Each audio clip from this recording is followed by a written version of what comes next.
दोस्तों, राक्षस, दैत्य या दानव कोई भी दो ही प्रकार से बलवान हो सकते हैं। या तो वह जन्म से ही स्वाभाविक रूप से शक्तिशाली हो, या दूसरा उसने कोई कठिन तपस्या करके कोई ऐसा अचूक वर मांगा हो जिसे तोड़ने के लिए प्रभु को अवतार लेना पड़े।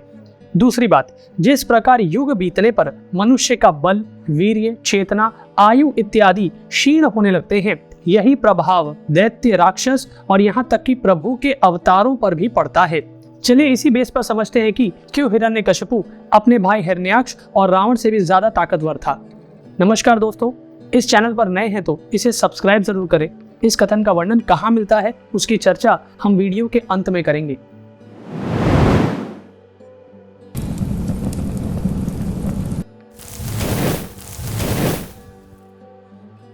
पूर्व काल में दीति के पुत्र हिरण्यकशिपु एवं हिरण्याक्ष का भाई इसलिए इतना महान प्रतापी हुआ क्योंकि उसने अनेक सहस्त्र वर्षों तक निराहार रहते हुए तपस्या की। उसकी तपस्या से संतुष्ट हो ब्रह्मा जी ने उस दानव से कहा, तुम्हारे मन में जो प्रिय लगे वही वर मांग लो। दैत्य हिरण्यकशिपु ने उन देवेश्वर से विनय पूर्वक प्रणाम करके कहा, भगवान, यदि आप मुझे वर देने को उद्यत है तो मैं जो मांगता हूँ वह सब मुझे देने की कृपा करे। मैं न सूखी वस्तु से मरूं, न गीली से, न जल से, न आग से, न काट से, न कीड़े से और न पत्थर या हवा से ही मेरी मृत्यु हो। न शूल अथवा किसी और शस्त्र से, न पर्वत से, न मनुष्यों से, न देवता, असुर, गंधर्व अथवा राक्षसों से ही मरूं। न किन्नरों से, न यक्ष, विद्याधर अथवा भुजंगों से, न वानर तथा अन्य पशुओं से और न दुर्गा आदि मात्र गणों से ही मेरी मृत्यु हो। मैं न घर के भीतर मरूं, न बाहर, न दिन में मरूं, न रात में, तथा आपकी कृपा से मृत्यु के हेतुभूत अन्य कारणों से भी मेरी मृत्यु ना हो। मैं आपसे यही वर मांगता हूँ।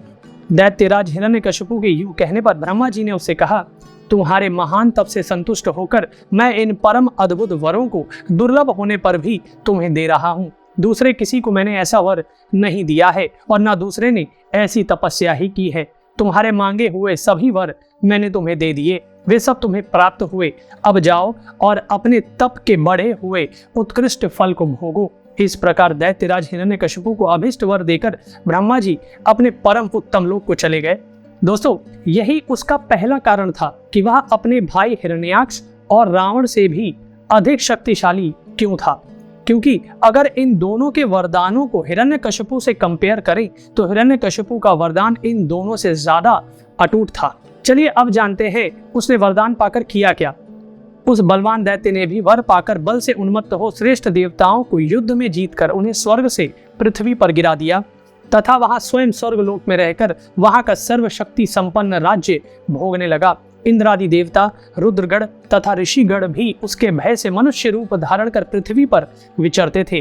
त्रिभुवन का राज्य प्राप्त कर लेने पर हिरण्यकशिपु ने समस्त प्रजाओं को बुलाकर उनसे यह वाक्य कहा, प्रजागण, तुम लोग देवताओं के लिए यज्ञ, होम और दान ना करो। अब मैं ही त्रिभुवन का अधीश्वर हूँ, अतः यज्ञ और दान आदि कर्मों द्वारा मेरी ही पूजा करो। यह सुनकर वे सभी प्रजाएं उसके भय से वैसा ही करने लगी। दोस्तों, सबसे शक्तिशाली होने का यह उसका दूसरा कारण था क्योंकि सभी देवता मनुष्यों द्वारा किए गए तप, यज्ञ अथवा दान आदि से ही शक्ति प्राप्त करते हैं। उसने वे भी कार्य अपने लिए ही आरंभ करवा लिए थे। वहां ऐसा व्यवहार चालू होने पर चराचर प्राणियों सहित समस्त त्रिभुवन अधर्म परायण हो गया। स्वधर्म का लोप हो जाने से सबकी बुद्धि पाप में प्रवृत्त हो गई। इस तरह बहुत समय बीतने पर इंद्र सहित सब देवताओं ने मिलकर समस्त शास्त्रों के ज्ञाता तथा नीति वेत्ता बृहस्पति जी से विनय पूर्वक पूछा, मुनि श्रेष्ठ, त्रिलोकी का राज्य छीनने वाले इस हिरण्यकशिपु के विनाश का समय और उसका उपाय हमें शीघ्र बताइए। बृहस्पति जी बोले, देवताओं, इस महान असुर हिरण्यकशिपु के पुण्य का अंश प्राय क्षीण हो चुका है। इसे अपने भाई हिरण्याक्ष की मृत्यु से बहुत शोक हुआ है। यह शोक बुद्धि को नष्ट और शास्त्र ज्ञान को चौपट कर देता है, विचार शक्ति को भी क्षीण कर डालता है। अतः शोक के समान कोई शत्रु नहीं है। अपने शरीर पर अग्नि का स्पर्श और दारुण शस्त्र प्रहार भी सहा जा सकता है, परंतु शोक जन्य दुख का सहन नहीं किया जा सकता। इस शोक से और काल रूप निमित्त से हम हिरण्यकशिपु का नाश निकट देख रहे हैं। इसलिए तुम सभी देवता क्षीर सागर के उत्तर तट पर जहां भगवान विष्णु शयन करते हैं शीघ्र ही जाओ। तुम लोगों के भली भांति स्तवन करने पर वे ही प्रसन्न हो उस दैत्य के वध का उपाय बताएंगे। श्री बृहस्पति जी के इस प्रकार कहने पर वे देवगढ़ महादेव जी को आगे करके क्षीर सागर के उत्तर तट की ओर प्रस्थित हुए। वहां पहुंचकर सभी देवता भगवान विष्णु का नाना प्रकार के स्तोत्रों द्वारा स्तवन पूजन करते हुए वहां खड़े रहे। भगवान शंकर भी भक्ति पूर्वक एकाग्र चित्त से भगवान जनार्दन के पवित्र नामों द्वारा उनकी स्तुति करने लगे। इन दिव्य नामों द्वारा स्तुति किए जाने पर भगवान मधुसूदन ने प्रत्यक्ष प्रकट होकर संपूर्ण देवताओं से बोले, देवगढ़, तुम लोगों ने केवल कल्याणकारी नामों द्वारा मेरा स्तवन किया है, अतः मैं तुम पर प्रसन्न हूँ। कहो तुम्हारा क्या कार्य सिद्ध करूं? देवता बोले, हे लक्ष्मीपते, आप तो सब कुछ जानते हैं, फिर हमसे क्यों पूछ रहे हैं? श्री भगवान बोले, तुम लोगों के आने का सारा कारण मुझे ज्ञात है। जगत का कल्याण करने वाले महादेव जी ने तथा तुमने हिरण्यकश्यपु दैत्य का नाश कराने के लिए मेरे 100 पुण्य नामों द्वारा मेरा स्तवन किया है। महामते शिव, आपके कहे हुए इन 100 नामों से जो मेरा नित्य स्तवन करेगा, उस पुरुष द्वारा मैं उसी प्रकार प्रतिदिन पूजित होऊंगा जैसे इस समय आपके द्वारा हुआ हूँ। मैं आप पर प्रसन्न हूँ। अब आप अपने शुभ कैलाश शिखर को जाइए। आपकी प्रसन्नता के लिए मैं हिरण्यकश्यपु का वध करूंगा। देवताओं, अब तुम भी जाओ और कुछ काल तक प्रतीक्षा करो।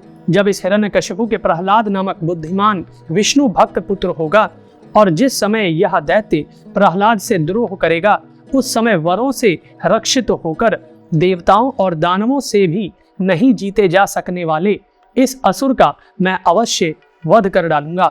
भगवान विष्णु के इस प्रकार कहने पर देवगढ़ उन्हें प्रणाम करके चले गए। तो दोस्तों, यही 2 मुख्य कारण थे कि हिरण्यकश्यपु अपने भाई हिरण्याक्ष से और रावण से भी ज्यादा शक्तिशाली क्यों था। तो मिलते हैं अपनी अगली कथा में। इस कथा का वर्णन नरसिंह पुराण के 40वें अध्याय में मिलता है। जय सनातन।